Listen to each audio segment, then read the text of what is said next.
My name is Brother John. I'm a message believer and the bride of Christ. Welcome to the End Time Bride. I'll be gonna be sharing stories from around the world to inspire you, get you closer to God, and give you faith and encouragement. Don't forget to like, share and subscribe for more of our stories.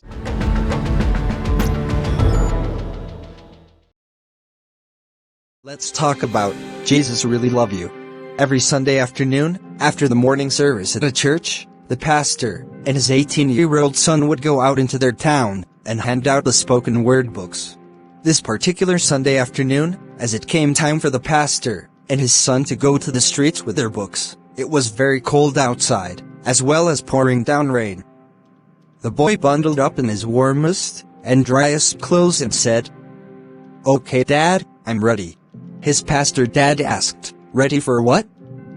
"Dad, it's time we gather our spoken word together and go out." Dad responds, "Son, it's very cold outside, and it's pouring down rain." The boy gives his dad a surprised look, asking, "But Dad, aren't people still going to hell, even though it's raining?" Dad answers, "Son, I am not going out in this weather." Despondently the boy asks, "Dad, can I go? Please?" His father hesitated for a moment but said, "You can go. Here are the books. Be careful, son." "Thanks, Dad." And with that, he was off and out into the rain. This 18-year-old boy walked the streets of the town, going door to door and handing everybody he met in the street a spoken word books. After hours of walking, in the rain, he was soaking bone-chilled wet and down to his very last tract. He stopped on a corner and looked for someone to hand a tract to, but the streets were totally deserted.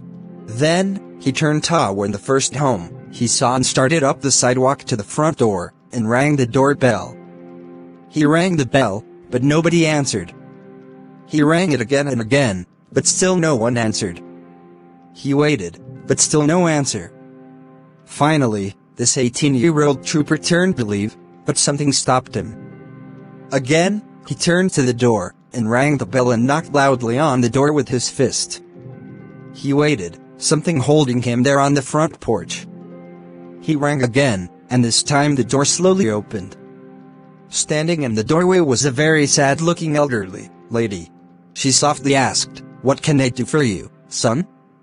With radiant eyes and a smile that lit up her world, this little boy said, "Ma'am, I'm sorry if I disturbed you, but I just want to tell you that Jesus really does love you. I came to give you my very last gospel book which will tell you all about Jesus and his great love." With that, he handed her his last book and turned to leave. She called to him as he departed, "Thank you, son. And God bless you." The following Sunday morning in church, Pastor Dad was in the pulpit, and as the service began he asked, "Does anybody have a testimony or want to say anything?" Slowly, in the back row of the church, an elderly lady stood to her feet. As she began to speak, a look of glorious radiance came from her face. "None of you in this church know me. I've never been here before. Before last Sunday, I was not a Christian. My husband passed on some time ago, leaving me totally alone in this world. Last Sunday, being a particularly cold and rainy day, it was even more so in my heart, as I came to the end of the line, where I no longer had any hope or will to live. So I took a rope and a chair and ascended the stairway into the attic of my home. I fastened the rope securely to a rafter in the roof, then stood on the chair and fastened the other end of the rope around my neck. Standing on that chair, so lonely and broken-hearted, I was about to leap off, when suddenly, the loud ringing of my doorbell downstairs startled me. I thought, I'll wait a minute, and whoever it is will go away. I waited and waited, but the ringing doorbell seemed to get more insistent, and then the person ringing also started knocking loudly. I thought to myself again, who on earth could this be? Nobody ever rings my bell or comes to see me. I loosened the rope from my neck and started for the front door. All the while, the bell rang louder and louder. When I opened the door and looked, I could hardly believe my eyes. There on my front porch was the most radiant and angelic little boy I had ever seen in my life. His smile. Oh, I could never describe it to you. and the words that came from his mouth caused my heart, that had long been dead, to leap to life as he exclaimed with a cherub-like voice, "Ma'am, I just came to tell you that Jesus really does love you." Then he gave me this gospel book that I now hold in my hand.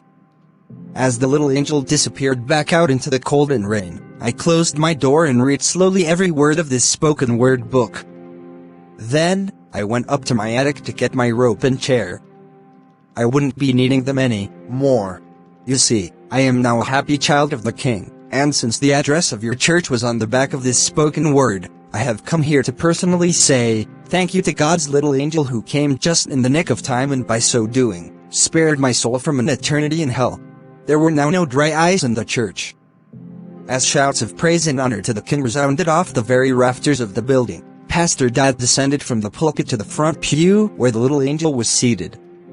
He took him in his arms and sobbed uncontrollably. Probably no church has had a more glorious moment, and probably this universe has never seen a papa that was more filled with love and honor for his son. Except for one, this Father, God, also allowed his son, Jesus, to go out into a cold and dark world.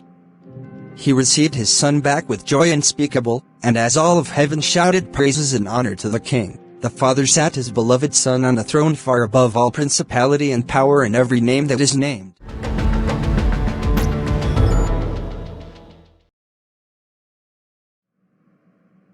There may be someone watching this who is also going through a dark, cold and lonely time in your soul. You may be a Christian, for we are not without problems, or you may not yet know the King. Whatever the case, and whatever the problem or situation you find yourself in, and no matter how dark it may seem, know that Jesus really does love you. Thank you for watching. See you next time. May God bless you.